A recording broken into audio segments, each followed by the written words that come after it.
the committee, and that means that he is no longer the dead last questioner. He is claiming his rightful place according to arrival at the committee. So, Mr. Lamborn. Well, thank you, Mr. Chairman, and it is an honor to be here, and these are critical issues. Mr. Harrison, I'm just going to jump right in and talk about an issue that is unfortunately becoming divisive, and we got to work through it. You've been outspoken and critical of the Air Force's decision to move SpaceCom to Huntsville, Alabama. You said, quote, "It reeks of being politically motivated." You said you don't see how relocating the headquarters, building new facilities, and moving all of those people improves our national security and space capabilities. And you've said it'll be a colossal waste of money. Why do you believe this decision adversely impacts and delays our national security? Thank you, Representative Lamborn. And yes, I believe that is not a wise decision. I don't think that they should have engaged in a basing analysis to begin with. The job of U.S. Space Command, the core function, which used to be part of U.S. Strategic Command, has always been done out of Colorado, out of the Colorado Springs area. I don't see any reason why it needs to move.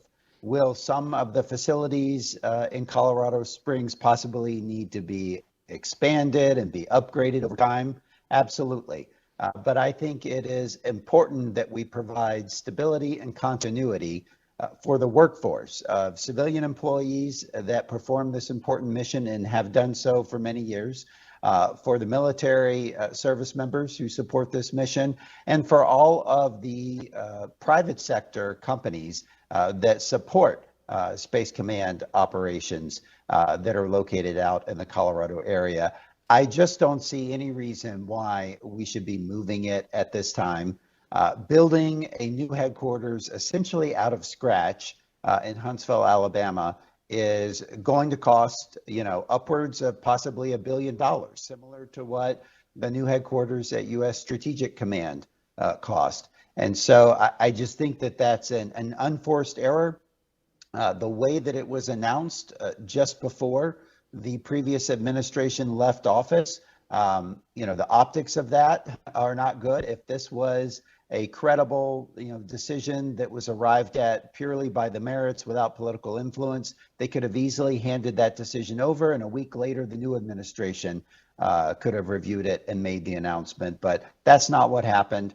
So I think it's unfortunate timing, and I think it's created a distraction, quite frankly, for U.S. Space Command.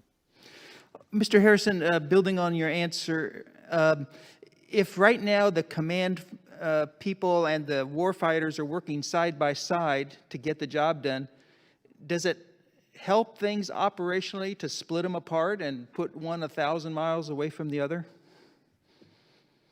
Well, I think it's very valuable right now that the commander of Space Command is co-located with the Space Force's Space Operations Center, the SPOC.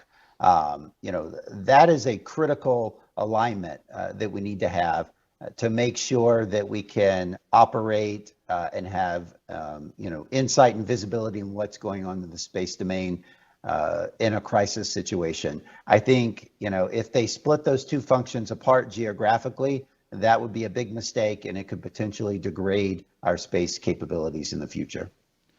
Okay, thank you. Changing gears, Mr. Morrison, our allies are more concerned about